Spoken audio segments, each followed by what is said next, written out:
A teacher asked her class of third graders to describe what a friend is.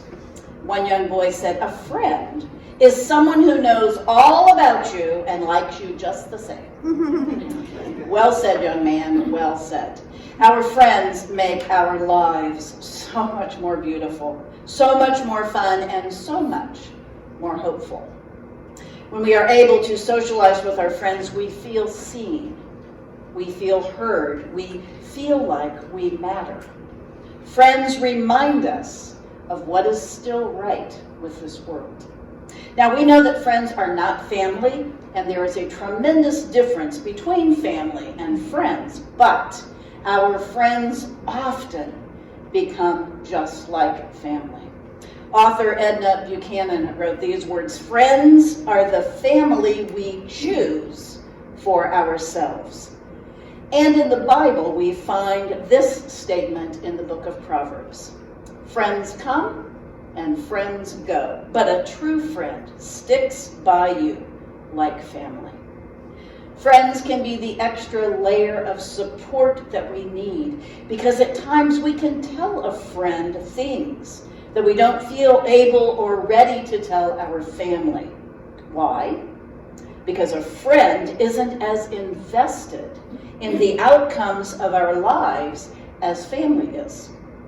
Friends love us with a degree of separation that allows them to be happy for us or to support us when things go wrong without being significantly impacted by our circumstances. For the most part, their lives go on as normal when things go wrong for us, while we tend to lean more heavily on family for financial or medical support. There's something so freeing about the love from a friend versus the love of family. I think we sometimes feel as though family love us because they have to, not because they would necessarily choose to love us or even like us under different circumstances. There are no set rules or roles for a friendship. No beginnings, no formal acknowledgments or ceremonies or certificates, no endings, no legalities, no standard guidelines on how to be a good friend. Being a good friend ends up being defined by the circumstances of each individual friendship. For some people, a good friend is somebody who's around all the time. For others, good friends are people that they see occasionally. But one common aspect of all friendships seems to be the notion that there's another person who has chosen us. This person has chosen to like us, to spend time with us, and this person seems to have our back, to be available for us when we need help. Sometimes our relationship with our friend is like the case of the two-horned rhinoceros and the buffalo bird. The two-horned rhinoceros of East Africa is a large, incredibly fast, powerful, and one of the most dangerous animals on earth.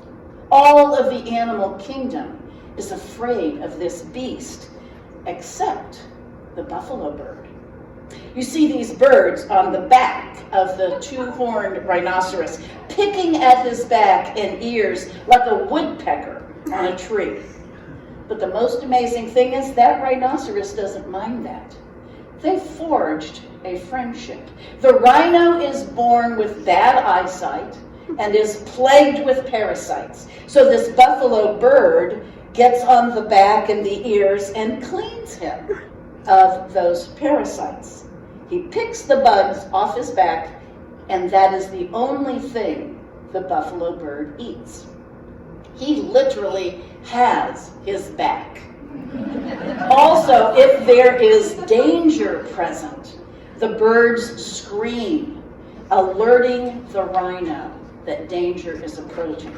Now, in return for this service, these birds are protected from their natural predators, and they're given food to eat all day long. In a real sense, these two totally different animals of the wild kingdom are fulfilling the responsibilities of mutual friendship. Sometimes a friendship develops because of common interests or shared worldview. C.S. Lewis wrote, "Friendship is born at that moment when one person says to another, 'What? You too? I thought I was the only one.'"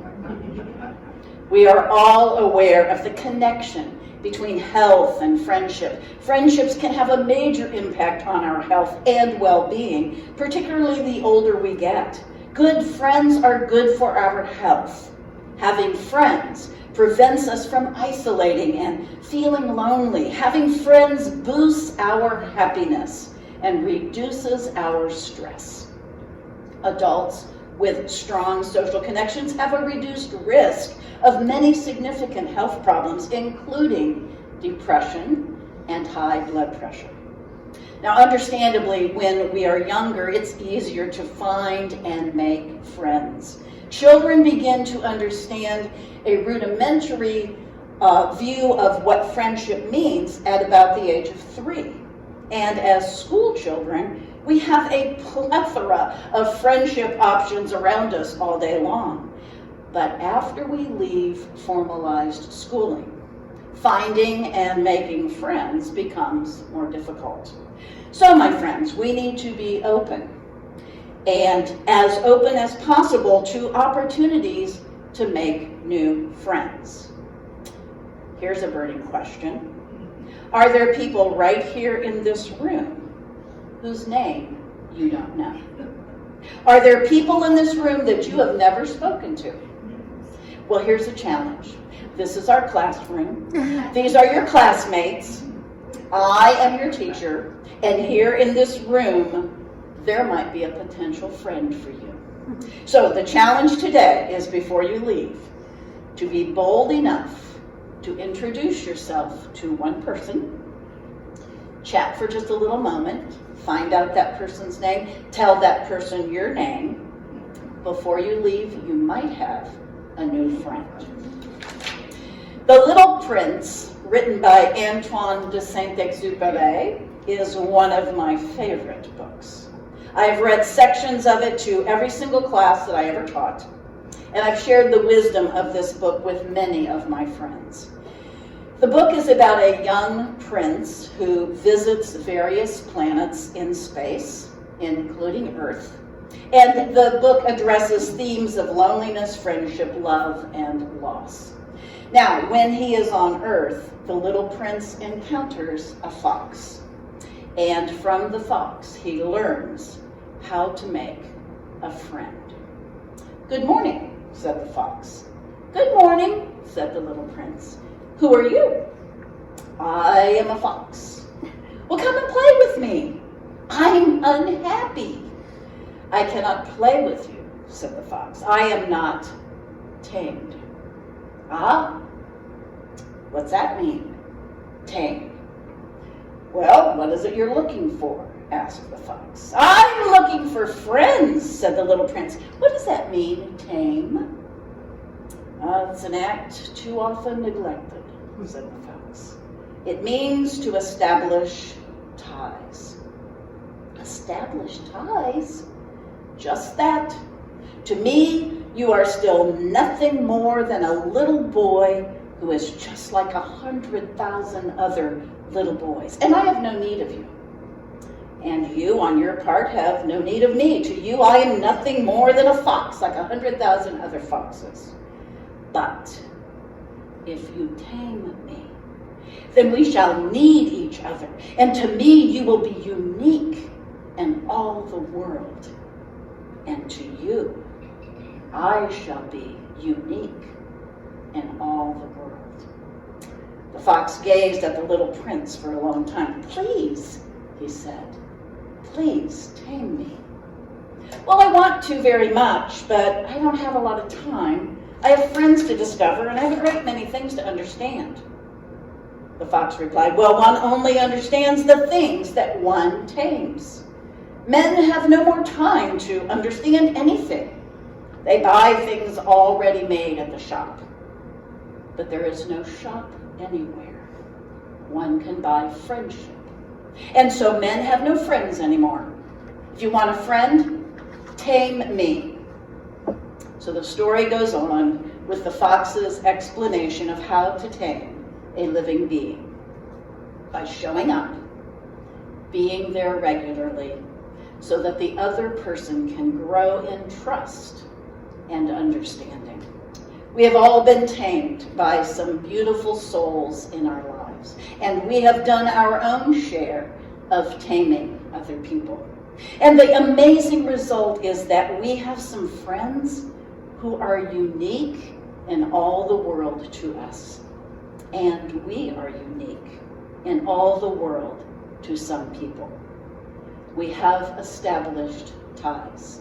We have invested time. We have shown up regularly so that our friends can count on us. What a wonderful thing to be a friend and to have friends. Amen.